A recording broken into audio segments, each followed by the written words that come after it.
Magandang araw mga kabayan. Sinupalpal po ni Attorney Panilo Jr. itong baklang ambisyosa na anti-Duterte. Paano? Ito po, panoorin natin mga kababayan. Ni Paulo na immune from suit, si VP Sara, I would agree definitely that the ombudsman, whatever the school of thought is empowered by law to investigate VP Sara still for the purposes of filing an impeachment complaint. And ano yung bombastic na, kinikilig talaga ako, like ako talaga, I get goosebumps. Pucha, bayot na bayot, I think about it Since may mga file na plunder case, may mga affidavit ni Madriaga, may question dun sa confidential funds Kasama rin kay Madriaga dyan? No, I mean the ombudsman Nasa office na niya Grabe mga kababayan, ganyan po sila kadesperado na talagang gusto nilang mapatanggal si VP Sara. In the first place, alam nila na hindi pwede nakasuhan ng ombudsman itong si Vice President Sara. Sinabi na po mismo yan ng nakaraang ombudsman. Ngayon, sinabi rin ni Boying Rimulya na mahina itong mga sinasabing ebidensya or allegation against kay Vice President Sara. Pero itong mga dilawan, talagang desperado po sila at parang gusto nilang papaniwalain ang kanilang mga tagasunod na talagang kaya nilang tanggalin itong si Vice President Sara. Tingnan nyo kung anong sagot po ni Attorney Panilo Jr. Junior yan. Kasi ang senior medyo maedad na. Okay, tuloy tayo. Ang point may two routes. Routes to what? Pathways to what? To open or get the bank records of VP Sara. Two separate cases yan. Yes, two separate cases. But the point is, the ombudsman is empowered to, for the purposes of filing an impeachment complaint, do case build-up, investigate, inquire, and get the bank accounts to see, may pumasok bang pera na confidential? Tingnan nyo talagang wala po silang ebidensya na may pumasok sa bank account ni VP Sara. So, fishing expedition. Anong gusto nila mangyari? Mag-open ng account si Vice President Sara para makita nila kung may ebidensya sila na makukuha o wala. Di ba mga bobo? So, hindi naman ganon si Vice President Sara. Sino kayang tangang Duterte na ipapasok, kung may ninakaw sila, ipapasok sa kanilang personal account? Alam naman nila na mainit ang isyo sa politika. So, napakatalino po ang mga Duterte at hindi po sila corrupt kagaya ng mga amo nitong baklang ito.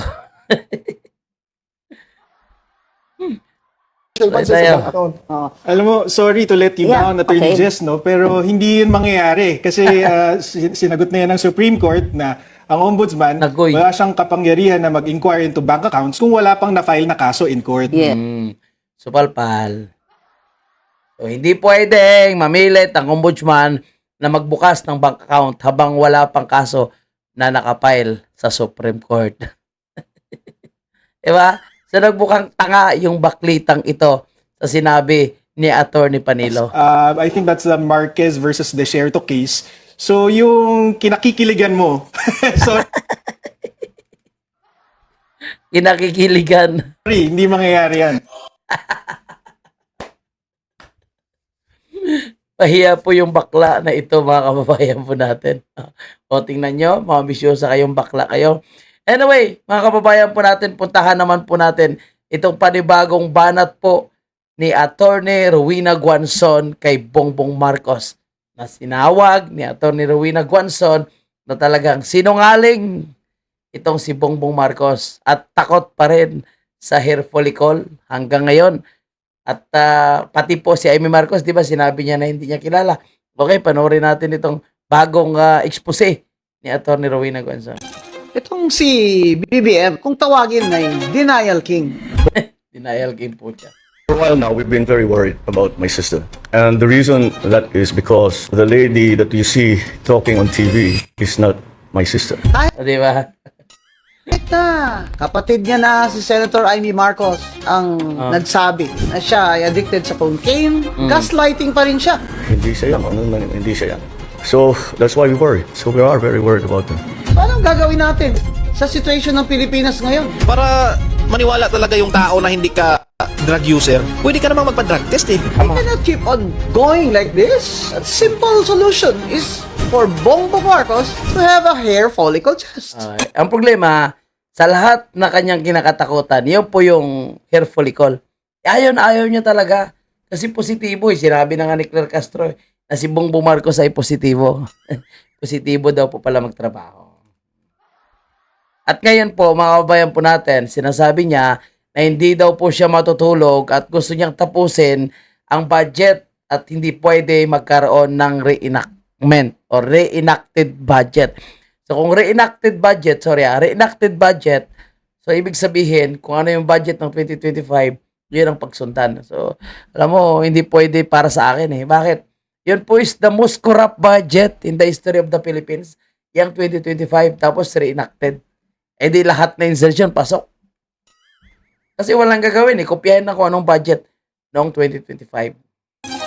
What's so bad about having a hair follicle test? Why is it that 3 years after he was elected into office and this rumor started that he's a cocaine addict, up to now, he refuses to have a hair follicle test? His response is dead balang. No. Now, No. Why should I do that? Mamatay kayo dyan, basta deny lang ako. Ano ngayon? Kung ayaw ko ng hair follicle test. kaya talagang nakaka-bad trip talaga sa totoo lang mga bayan natin na may presidenteng addict. Hindi ako nagsabi niyan, si Amy Marcos. What they say, public trust, public office, public has nothing to do with a follicle test. Kitang-kita talaga na takot siya, no? Hindi mo yan kaya, Bongbong, na in 3 years hindi ka mag-hair follicle test. Dahil the rallies are not going to stop. Galit po kami sa mga magnanakaw. Lalong-lalo na po, tayo pa ay nagbabayad din ng tax. And they say, oh, what's wrong with that? Look at that. He's the one reporting now. Bongbong Marcos is trying to... Siya po yung nagre-report, siya po yung nagbibigay ng update kung sino makukulong, may warrant of arrest na. Pucha, trabaho po ba yan ng presidente? Di ba supposed to be trabaho yan ng isang Clear Castro? play catch up. Every day he reports. But he's not reporting on what we really want to know. Are Naging vlogger ang pucha eh. you or are you not a cocaine addict? Will you or will you not have a hair follicle test? We are not a country led by cocaine addicts. Eh yung problema po, Attorney Rowena Guanzon, eh parang yan na po yung nangyayari ngayon sa ating bansa. Mukhang pinamumunuan po tayo ng isang bangag. What kind of country are we going to have for our children and their future when we are led by a cocaine addict? Look at his decisions. Why wouldn't you want all of that money back in the hands of the Filipino people? Well, we...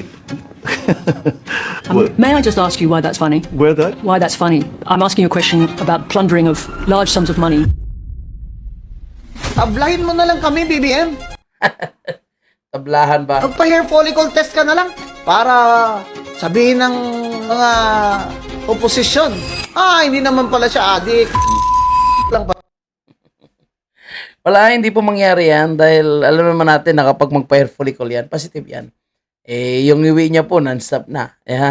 Yung takbo ng utak niya, nakikita natin minsan, iba yung kanyang sinasabi, iba yung kanyang ginagawa. So, wala na po tayong maasahan. And sa usaping addict, mga kababayan po natin, ako, pasalamat po ngayon talaga sa panahon na ngayon si Bongbong Marcos ang presidente. Grabe po ang pasalamat ng mga addict. Bakit po, mga kababayan natin? Alam mo, ito, yung addict ngayon, kahit anong oras, kahit saan, kahit kailan, pwede na po sila magsinghot. Itong video na papanoorin natin, mga kababayan, na videohan mismo ang isang babae na nagsindi at nag-sit up ng kanyang singhotan session sa isang kainan. Ganyan na po ka-open ngayon. May mga nagla-livestream na talagang sumisinghot. Pero wala lang, didma lang. Diba, talamak yung kalakaran ng droga. Marami yung mga lumulutang na droga. Pero hindi nakikita kung sino yung mastermind. Kaya ito, panoorin yung babaeng ito. Ayan. So, yung nakikita nyo po, tingnan nyo. Nagsusunog, nagsisingot. Grabe sa kainan po. Ganyan po kalakas ang kanilang loob. Eh, bakit? Diba? Ay sabihin nila, yung sa Malacanang hindi mahuli-huli. Kami pa kaya. Ayan nyo. Lakas ng loob, no? Ganyan po yung mga adik. Ngayon, alam mo, nung panahon ni Presidente Duterte, talagang nagtatago po sila. Eh, ngayon, tingnan mo. Wala, hindi rin siya pwedeng sitahin ng mga ordinaryong tao dyan. Iba kasi sila yung pag-initan. Eh, alam mo, nakasingot yan. Sigurado, sabog na yung utak niyan. Eh, mamaya may baril yan o saksakin sila. Kaya ayan, binidyohan na lang po nila. Pero grabe po yung nangyari ngayon sa ating bansa. At sa ngayon, wala po tayong maaasahan hanggat si Bongbong Marcos yung nakaupo sa pwesto. Tingnan nyo, kung gaano kabangag po yung mga nakaupo sa pwesto ngayon. Itong si John Vic Rimulya, di ba? So, binabanatan ngayon ng mga netizen dahil kabaliktaran ang kanyang sinabi doon sa sinabi ng pulis at ng media. Sinasabing basag ang ulo at kung ano-ano pa. Pero sinabi ng media, wala naman daw po. At yan ang sinabi ng pulis. At may mga lumalabas pa na tsure na tumalon daw dito sa kabilang side. Pero bakit doon daw nakuha ang kanyang bangkay sa kabilang side? So ngayon, may mga balita din na lumalabas na mukhang fake daw po itong namatay o itong bangkay na kinuha nila at hindi daw po ito si Asik Cabral. May mga lumalabas na ganyang klaseng issue dahil hanggang ngayon ay hindi pa rin nila pinapakita kung sino talaga yung nakalagay sa kabaong at walang tao na pwedeng makatingin dahil mukhang silyado po ang kanyang kabaong. Kaya mukhang iniisip ng iba, mukhang panibagong issue na naman ito na fake na pagkamatay. Ngayon, imbis na sagutin ng tama, ipaliwanag ng tama, tignan mo kung gaano kabangag. Sabi niya dito, mga hindi naniniwala, pwede mag-volunteer. Itulak doon sa bangin para makita kung pareho ang resulta ayon kay John Beck. Di ba? Imagine mo, public servant ka, pero ganyan ang pagsagot sa mga criticize ng mga Pilipino. Diba? Pareho po sila ni Boyeng Remulla. Imagine mo, hindi daw po ibibigay ang bangkay hanggat hindi isinusuko ang mga gadgets nitong si Cabral na hawak ng pamilya. Yung computer sa kanyang opisina nawawala na sinasabi po ni Congressman Laveste na nandoon nakalagay ang mga importanteng files na kailangang malaman, kailangang imbestigahan at dahil doon talaga yung mga proponent at kung paano nila minamanipulate ang proyekto sa DPWH na ang resulta po ay mga ghost project and substandard. Ibang klase po. Diba? Ito, si Remulla, no? Kakasuhan na daw po ngayon itong si Tambaloslos. Ito tingnan natin din to. Kasi kung ito po ay ganito lang, puro issue lang nakakasuhan, wala naman talaga makakasuhan, o kaya itong si Romualdez, no?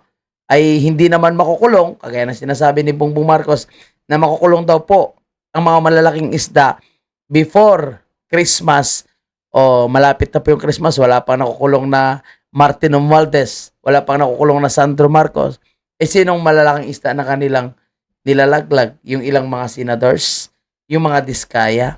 Alam mo, yung mga diskaya is ano lang to kumbaga accessories lang po to sa ginagawa nilang pagnanakaw. Pero ang tunay talaga na involved, yun nga, itong si Martin Romualdez at the same time itong si Saldico dahil sila mismo ang nag-aaproba at pumapasok ng mga insertion sa budget ng gobyerno na siya namang pinirmahan ng isang Bongbong Marcos na pilit dinitinay ang kanyang involvement. Pero siyempre wala nang maniniwala dahil ikaw ngayon nagpirma, bakit hindi ka kasama? So abangan natin kasi kung talagang kasuhan itong si Martin Romualdez, matik na po yan. Matik magkakaroon yan ng laglagan kung siya po ay kakasuhan. Alam naman papayag itong si Tambaloslos na siya lang ang makukulong at si Bongbong Marcos, di ba, ay hindi makukulong. So marami nagluluksa, kaya ni Ping Lacson, marami yung umiiyak dahil yun nga, no, nanghihinayang po sila dito po sa pagkawala ni Cabral. Pero alam nyo, ang mga Pilipino ay hindi naniniwala. And imagine mo, yung driver, sinasabi ni John Vic Remulla na malinis daw po. And now, posibleng kasabwat daw po itong kanyang asawa. Alam mo, hindi driver, hindi asawa ni Cabral yung may kagawa nito. Dahil walang naniniwala na siya mismo ang tumapos ng kanyang buhay. Yung pinapaniwalaan ng lahat na talagang sila yung may kagawa nito. And asawa ang ituturo, driver malinis, kaduda-duda. Kaya kung may naniniwala man po sa kanilang mga scripted na pahayag, sila lang din at ang kanilang mga bangag na supporters. Diba, nabisto nga sila na ang sinasabi nila si Cabral daw yung nakaupo, may mga lumalabas na clear videos ngayon, photos na sinasabing bakla daw po yung nakaupo doon. At ang sinasabing oras na alas 3 ng hapon, sinasabi na nakita niya may babae na nakaupo doon sa may bangin, alas 8 ng umaga. So, malayo na naman sa katotohanan. And puntahan natin ito, no? Yung mga nagbabalik ng pera. Si Henry Alcantara, yun nga, ay qualified daw po na maging state witness dahil nagbalik ito ng pera. Magkano binalik ni Henry? I think 110 million. And may bago na namang nagbalik ng pera sa pangalan ng isang contractor na si Sally Santos. So nagbalik na naman ito ng 15 million. So, ang dami talagang pera ng gobyerno. Ang dami talagang pera ng Pilipinas. Pero napupunta lamang sa ilang mga magnanakaw. So, ilang classroom yan, ilang gamot na mabibili dyan, libreng hospitalization. Imagine mo, may ganyan silang pera na nakatabi. Kasi hindi mo naman mawi-withdraw 15 million isang araw lang. Hindi mo naman pwedeng i-deposit ng ganyang kalaki. So, may pera talaga sila na nakatago sa kanilang mga properties. Kasi ang bilis nila mag-release ng 15 million eh. Ang bilis nila mag-release ng 100 million. Mapasana all ka na lang talaga. So kung hindi corrupt ang namumuno sa gobyerno, hindi naman mangyayari yung mga ganito. Hindi makakalusot eh.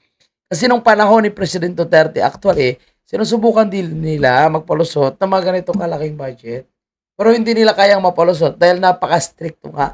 At iniisa-isa ni President Duterte ang lahat ng mga dokumento na sinusumiti sa kanyang opisina. Kaya hindi sila makalusot.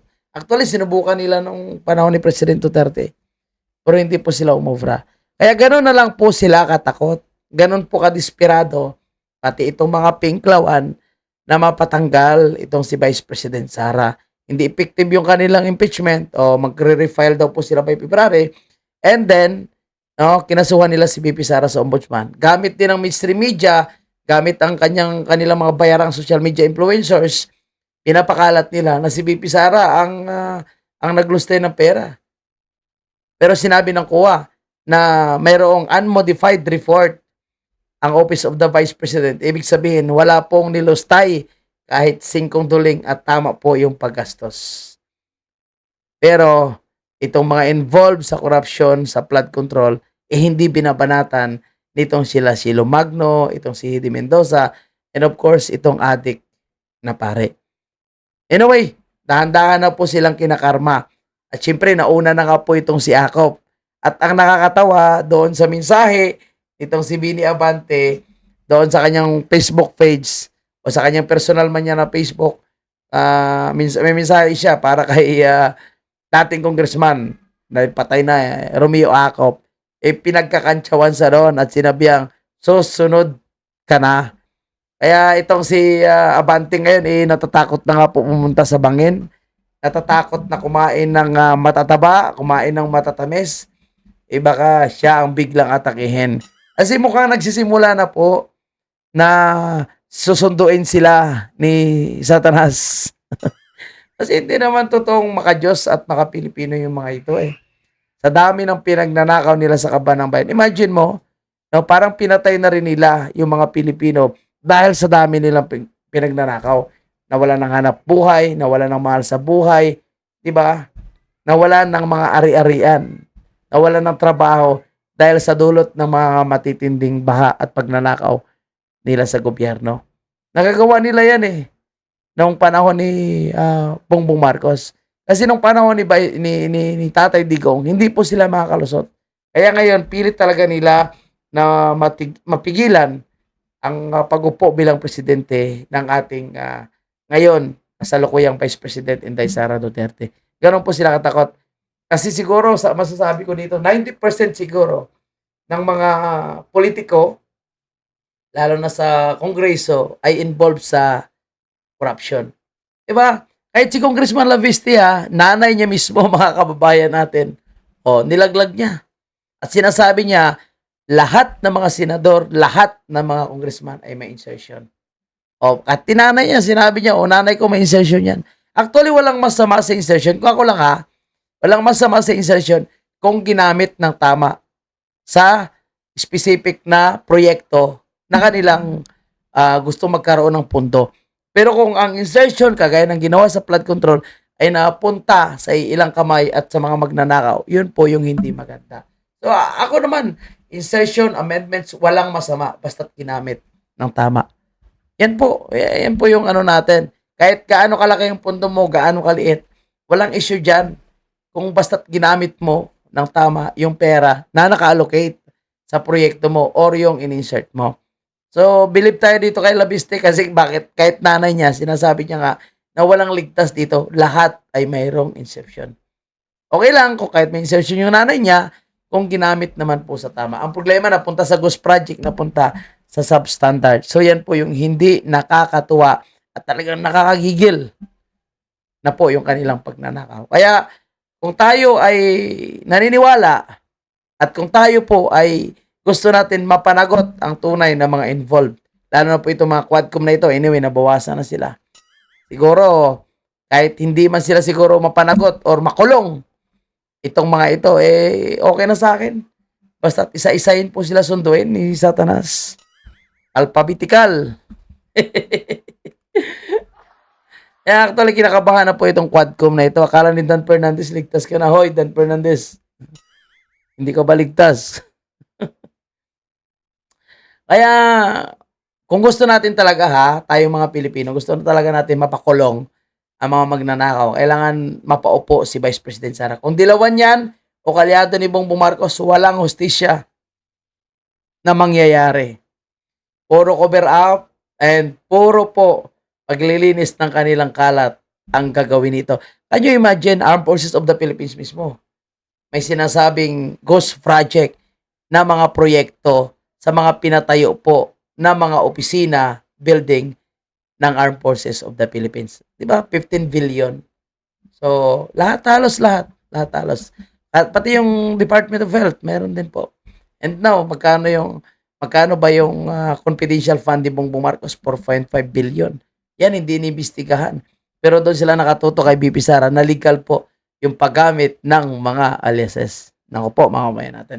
So, yan na po muna yung ating update natin. Ingat na lang itong mga nasa listahan na ito ng quadcom na ito. Mukhang dahan-dahan na po sila sinusundo ni Satanas. At inuna lang yung kanilang lolo na si Akop. Alam mo, namatay ka na nga pero kinakantsawan ka pa. At marami pang natuwa dahil sa pagiging magnanakaw nyo, sinungaling at protector ng mga adik at mga magnanakaw din. Okay, yan po muna yung ating update. Maraming salamat po. Kung kayo po hindi pa nakapalo, nakasubscribe sa ating official Facebook page, magpalo na lang tayo, Kababayan Page, at mag-subscribe sa channel na ito. Maraming salamat. Mabuhay.